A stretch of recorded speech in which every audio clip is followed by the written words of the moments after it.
Welcome to the Morning Fuel, another edition of the Morning Fuel. We're going to be focusing today on probably a subject we're all interested in as we watch our fellow oil and gas folks get displaced in the continuing environment of that we're struggling in with all the demand destruction from COVID-19 and the remnants of the kind of a price war between other countries that were seeking to take market share away from North America and from the United States producers. With us today, I'll go ahead and introduce the folks we got on the phone. We've got Aaron Fulkerson. He's partner and chief development officer at Schnake Turnbo. He's an expert on job placement, and we're excited to have him on. We've got Bob Funk and Betty Taylor, both from Express. Everybody in Oklahoma City area, of course, and knows who Express is. They find people jobs, and we're excited to have them on. My understanding is Betty is kind of the resident expert on oil and gas, and we'll have some great comments. And then we have Mindy Stitt from OERB. I think she's going to talk a little bit about our Petrotech programs and some of the programs that we have education-wise at OERB. So welcome all of you guys to the call. And I think I'm going to open it up by just a few comments from each of you, starting with Aaron, and just kind of tell us a little bit about the environment, how you see it right now, what you guys do, and then we'll get on into the questions because there's already questions coming through the chat line. Sure. Thanks, Dave, and thanks for inviting me to be on Morning Fuel. I appreciate it. So in terms of what I'm seeing from the environment, and I'm really eager to hear from my fellow panelists to see if they're seeing the same thing, but certainly there is a crisis happening right now. And for the oil and gas industry, it was kind of this double whammy of COVID and price war that hit on that fateful Monday, those weeks ago. What my clients tell me is that a lot of the compression, especially commodity compression that we've seen from a pricing standpoint, was always incoming. Maybe it just happened in a day instead of over the course of several months. So they had already been planning for something, but obviously not this. It's kind of an interesting dynamic. Oil and gas is a boom or bust industry. It has been ever since its inception. And I think a lot of people who have been in the industry for many years are kind of used to seeing the big booms and the busts. I'm hearing a little bit of different chatter about this one. And some of that has to do with how badly is COVID going to continue to impact what is already a bad situation for oil and gas. When is demand going to pick up globally? This is a different kind of bust. So I definitely see some people questioning that. And then from a longer term perspective, there continues to be kind of some political pressure building up and some other obstacles that I think have some folks just a little spooked. So I think from an industry expertise standpoint, for those people who have been impacted, their jobs, their employment has been impacted. I think a lot of you have long experience in oil and gas, and for some of you, your best play may be to continue to find those oil and gas opportunities that are out there. There are opportunities. They're just not nearly as there's not nearly as many as there once was, but I'm still running searches. I'm still doing things that are placing folks. So I think to say that there's nothing going on is not true. It's just been dramatically impacted. But I'm hearing from other people saying, gosh, is oil and gas still the right home for me long term, short term or long term, because I need a job right now. And then, it's going to be choppy going forward. Even as things recover, the recovery is going to take a long time. It's not going to be as robust as it once was. So what do we do with that? And I think it's a really important question for discussions like this to kind of take that head on and think about what can we do to pivot so we can still be successful. So that's a little bit of the climate that I'm hearing in terms of just a lot of questions and some anxiety and, you know, people wondering what their next step is going to be because they have some options. Okay, thanks, Aaron. Betty, would you like to make a few opening comments? Well, thank you, first of all, for the invitation. I appreciate it. I don't know if Bob is on yet or can hear, but I'll start by saying I would echo a lot of what Aaron said as far as some of the trepidation that people are feeling, whether or not they should stay in oil and gas. Like him, I agree that there are still some opportunities out there that people still need to be pursuing if they can. I think, you know, our responsibility to the industry and to the whole is to be hopeful and ensure people that we're going to recover from this. It may be a little bit different in the short run, but this is still a very lucrative, stable industry, has been for years, and we will recover from it. So our goal is to provide some hope and some advice for any and all who approach us. Thank you, Betty. Bob, you want to take a stab of see if we can?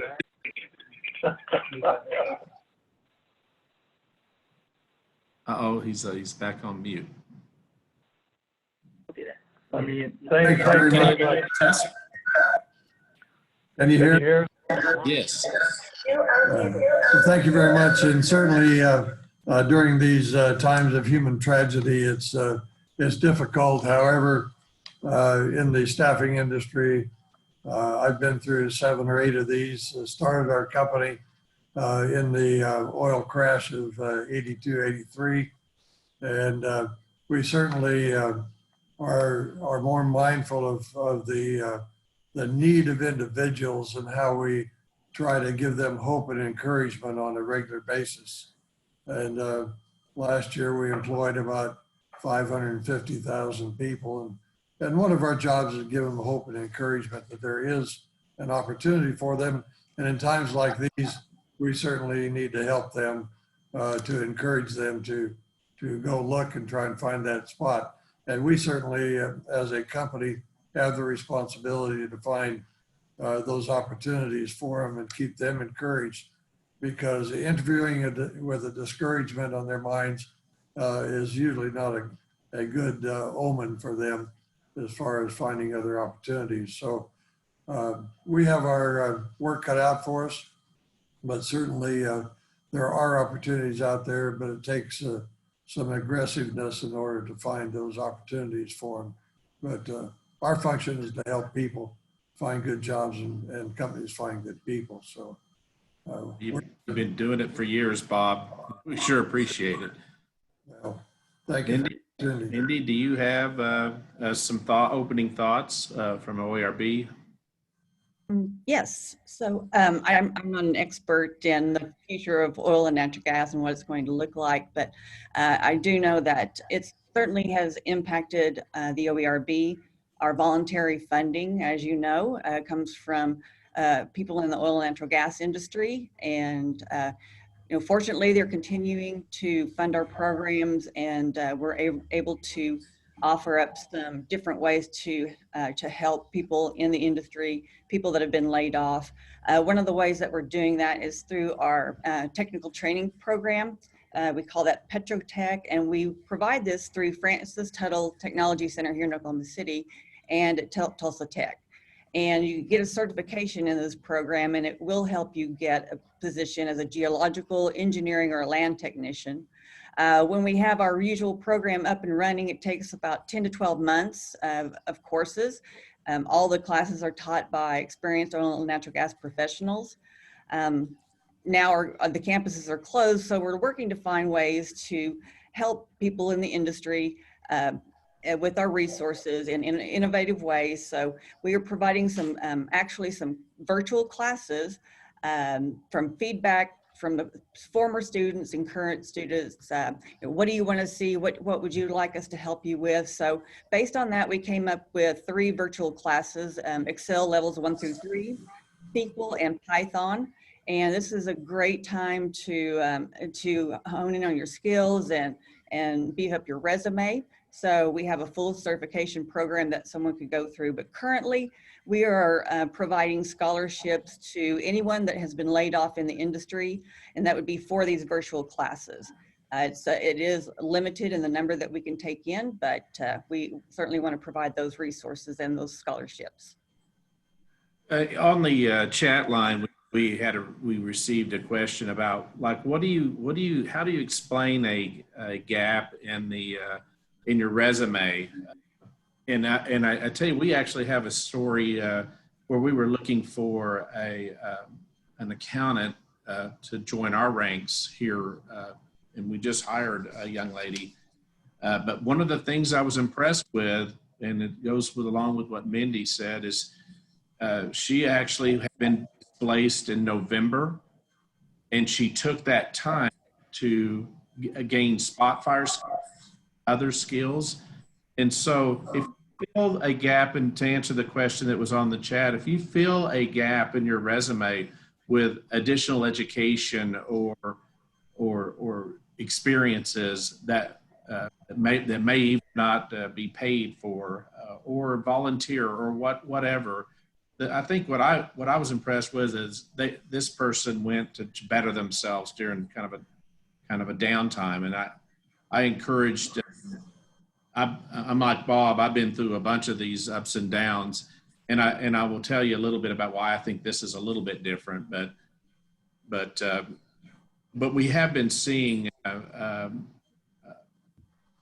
commodity business like we're in. We do see ups and downs, but what's happened to our entire is the sinusoidal ups and downs that we used to experience just being a commodity-based business. The mode is compressed. So think about the spring is the slinky stretched out. What's happened is it's compressed, but when it got compressed, the amplitudes up and down have got, crazy high prices at times and crazy low prices at times. And so it's almost impossible. And you can imagine the job of our governor and our legislator trying to estimate what we have to work with that kind of environment. Oklahoma's oil and gas folks represent about a third of the GDP. We are disproportionately impacted by that and by the COVID demand destruction. The demand destruction is arguably 20 to 30 million barrels at its peak, down from 100 million roughly that the world uses, and that plus others opening up their fields and pumping wildly to try to push out the high cost producers. Kind of had a double, I think Aaron said, a double whammy, a double black swan, or whatever the words you guys want to choose. And Oklahoma has actually cut from recent highs over 90% of the rigs. So we actually, I think our guys have moved quickly to not throw good money after bad, but it is going to be challenging. A lot of folks got displaced and are continuing to get displaced. So serious questions are coming in. One of the things we'd like to do in this call is point people toward resources. So maybe everybody chime in a little bit. Mindy's just talked a little bit about some resources. Aaron, maybe a little bit along the lines of seminars. Maybe have you guys been talking about maybe making some of them virtual?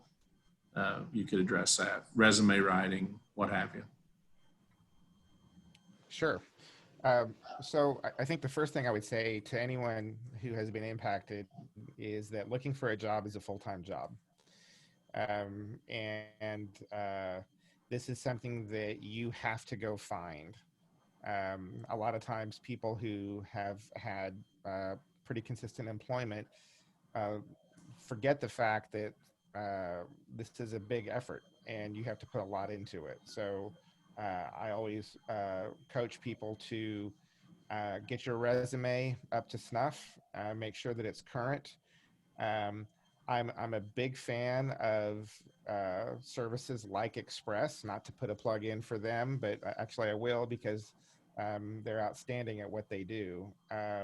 If you can get professionals working on your behalf, then that significantly increases your chances of finding something that you want and something that pays what you need it to pay.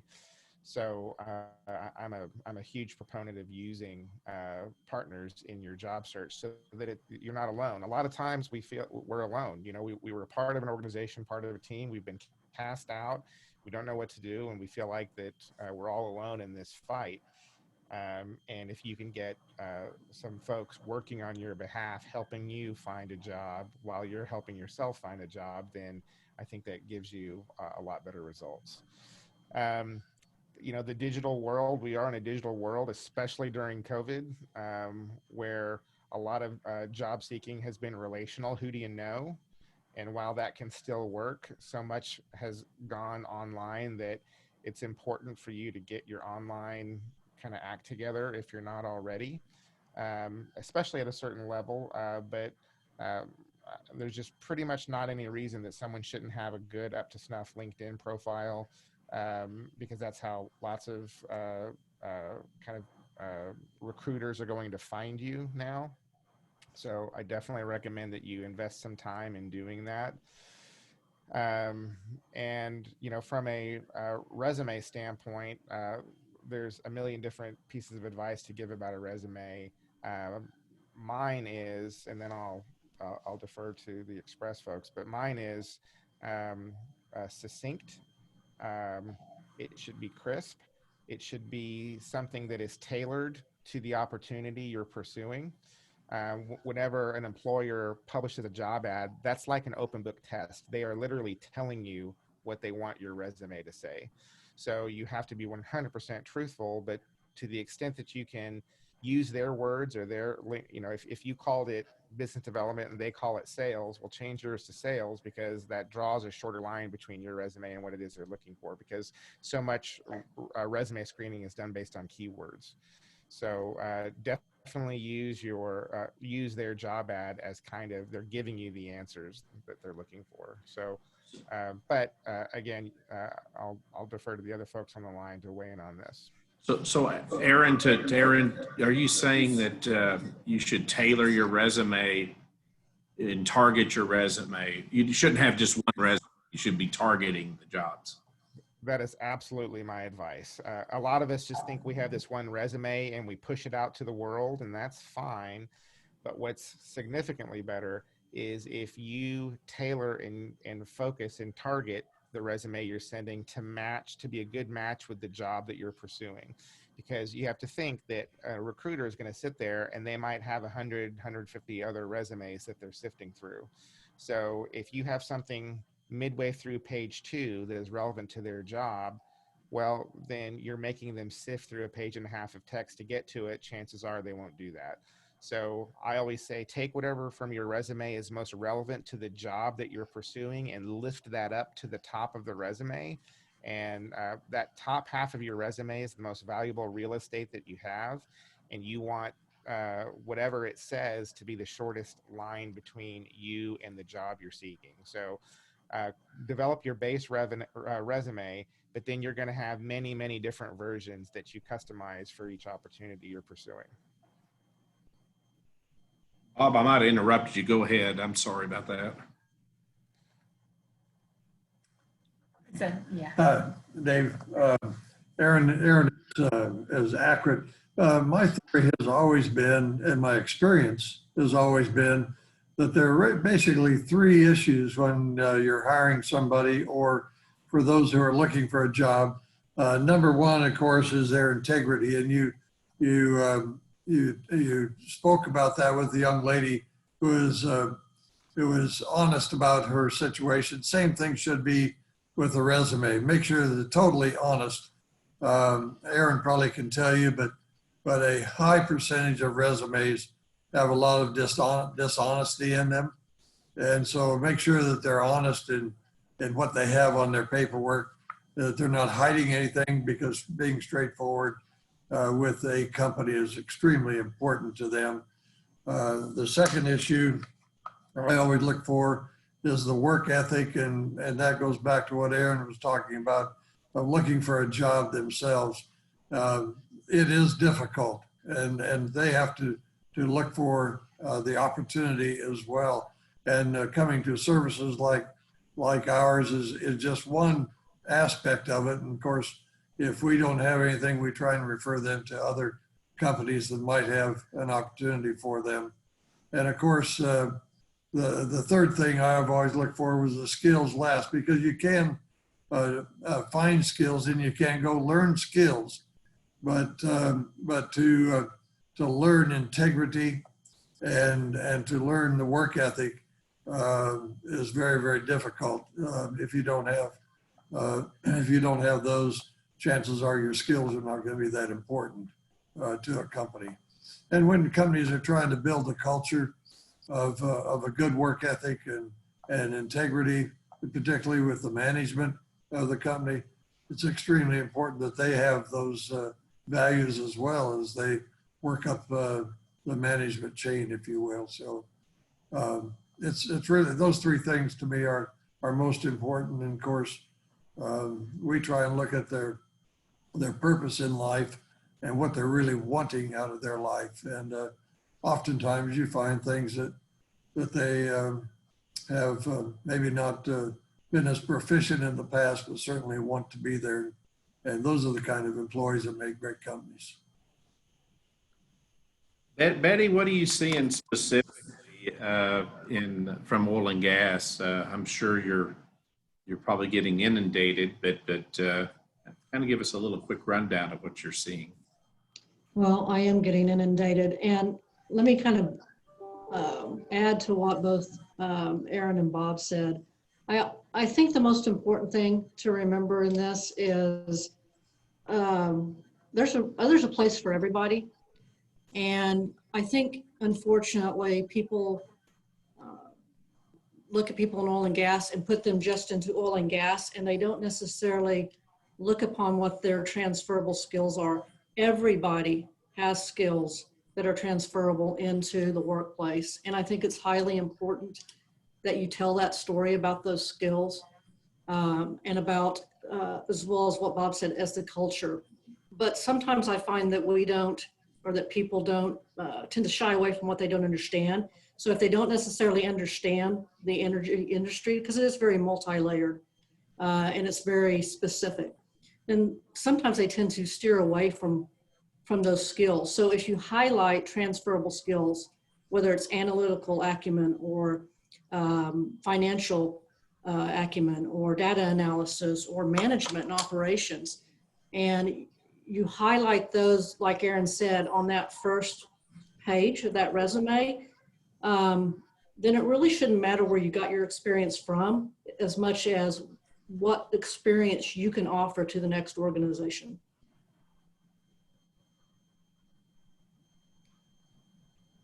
Mindy, maybe a little bit more over the years. The mission of OERB is kind of a two-prong mission. Obviously, everybody remembers that we are the guys that clean up orphaned well sites, and it's a voluntary program. It's voluntarily by the oil and gas, but education is half the tasking at OERB, and it starts maybe Mindy, you could go one of our programs, the PetroPros program. A displaced geologist certainly would love for them to come help us tell when the kids are back in school. Always help us they can help us now developing curriculum and what have you. So we maybe a bit about that. Yeah, we certainly are still working. We have some of our volunteers doing PetroPro presentations from a driveway. So we're trying to keep everyone engaged, and everyone wants to stay engaged in educating the future of our state. But we're really focused on STEM education, and that's science, technology, engineering, and math. And we're tailoring our curricula toward that. All of our programs meet Oklahoma's education standards. But beyond that, we have our scholarship program. And anyone can learn more about the resources we have if you go to oerb.com/careers. And there you can find information on our Petrotech program, actually our program as well, and our scholarship program. And then we have information on jobs that are available. We have a page that has links to different companies that might be offering jobs.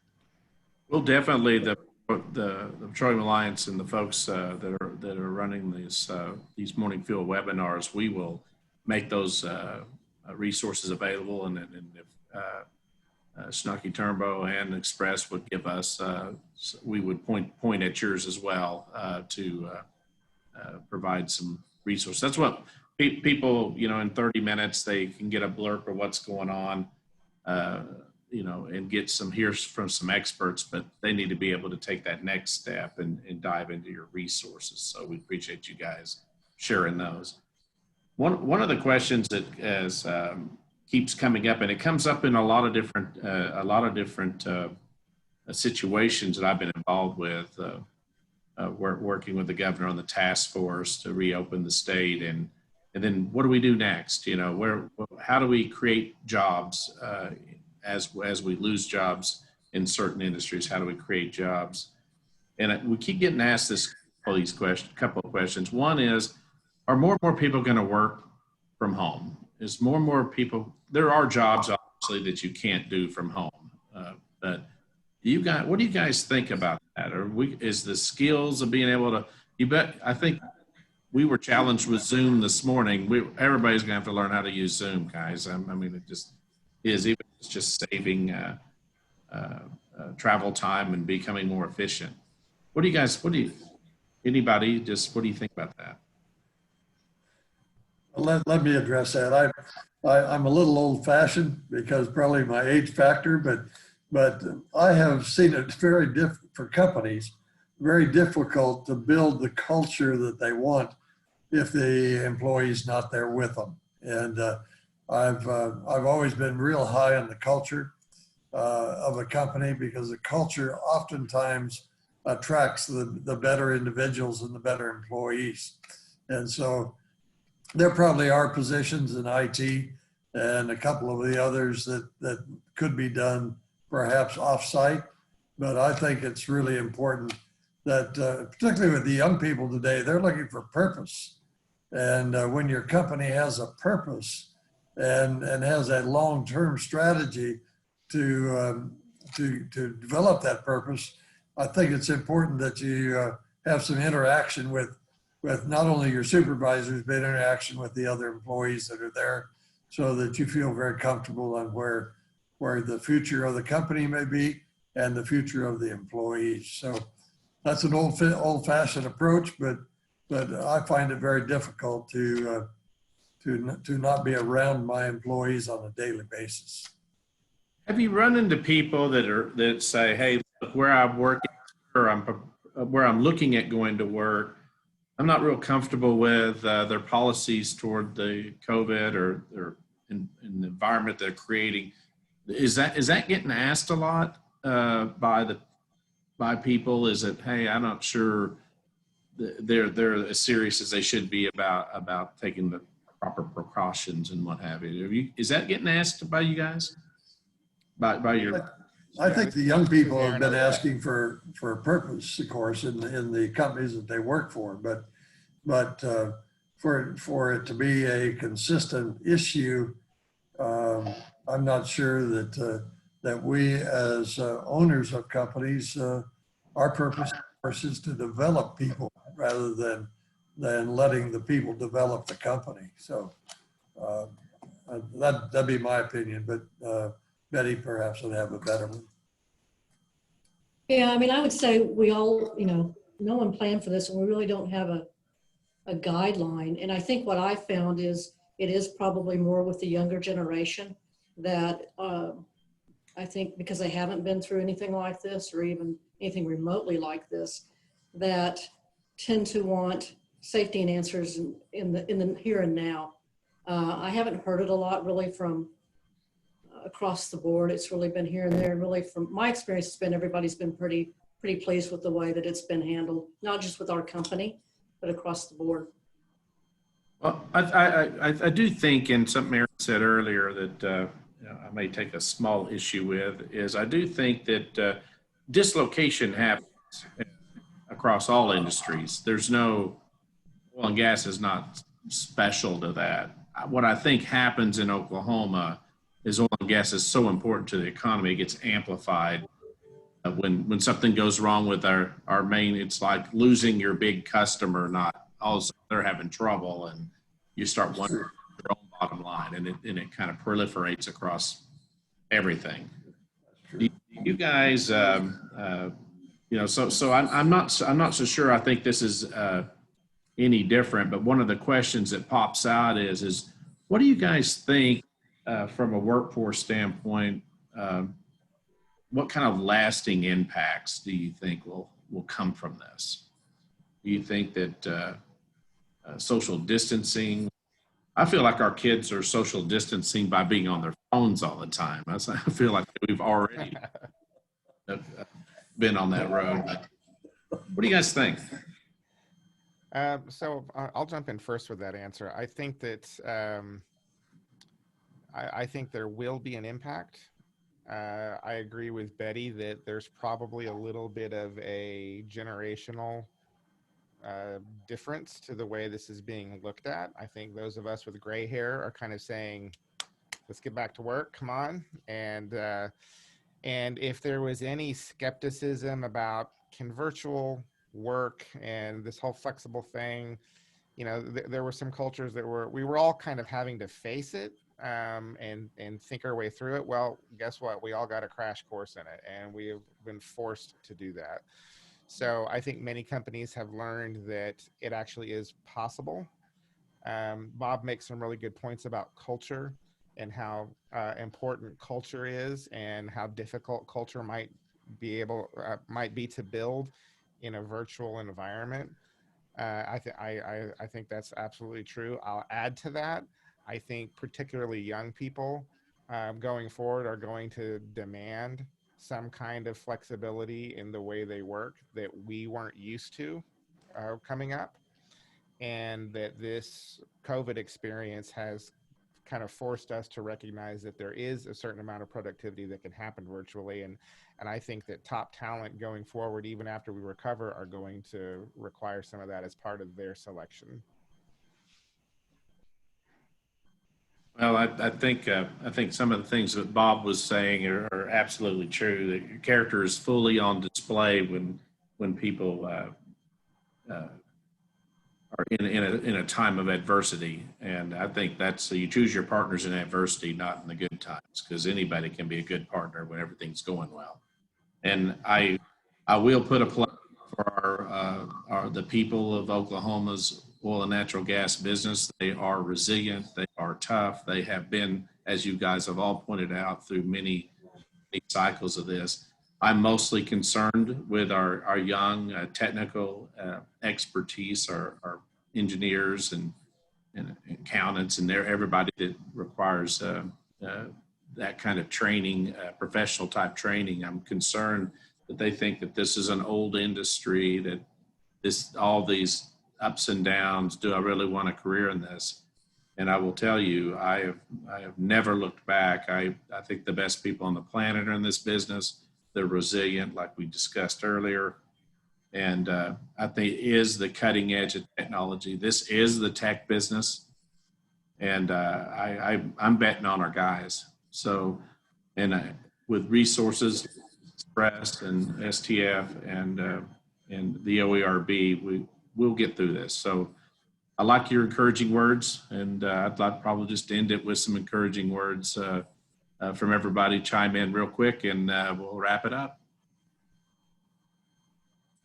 Well, I think that there are some opportunities out there, and my boss at one time said through adversity always comes opportunities. And so we have to look for those opportunities for each individual to help them to grow, maybe with their skills by going to work for another company, maybe that can use those skills. But certainly I would say they have to be extremely grateful at this point in time for what the oil and gas industry has done, not only for the individual, but for this state and what it's done for our nation as a whole.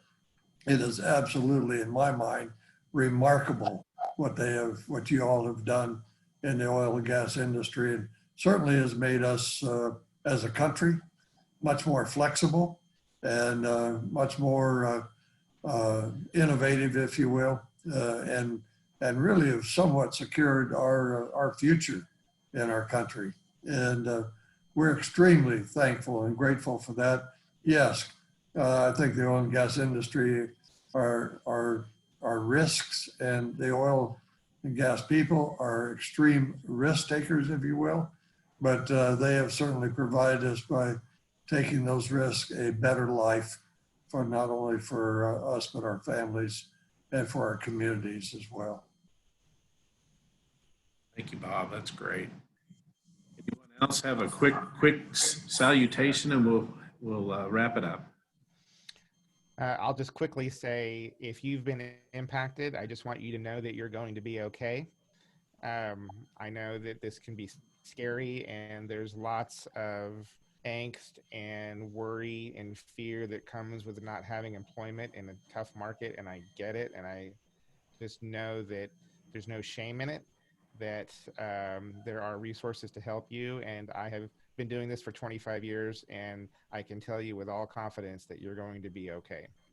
You just have to persevere. Thank you, Aaron. Yeah, I would echo that. I think we owe it to our young people and the generations coming after us to be positive. You know, there's some good things that are going to come out of this, some resets, that if we can continue to set that example and move those positives forward, then we will be okay. And we're going to come out better from this. I think we owe it to everybody who's been impacted by this to have an open heart and a listening ear. So I think that, you know, what we can do in that respect is going to be huge. Mindy, you have something positive? Yes, I do. I would just say, you know, even in these difficult times, the OERB will continue to find innovative ways to help you. Please come back and check with us occasionally to see what else we have new for you. You know, we are dedicated, and certainly with the voluntary funding from people in the oil and natural gas industry, we are dedicated to helping you and helping you in the future. Hey, the Petroleum Alliance will have those resources posted out there. Certainly appreciate everybody joining us today, and thank you, panelists, for it was uplifting. That's what I was hoping for. So have a good day, and we will see you guys next week.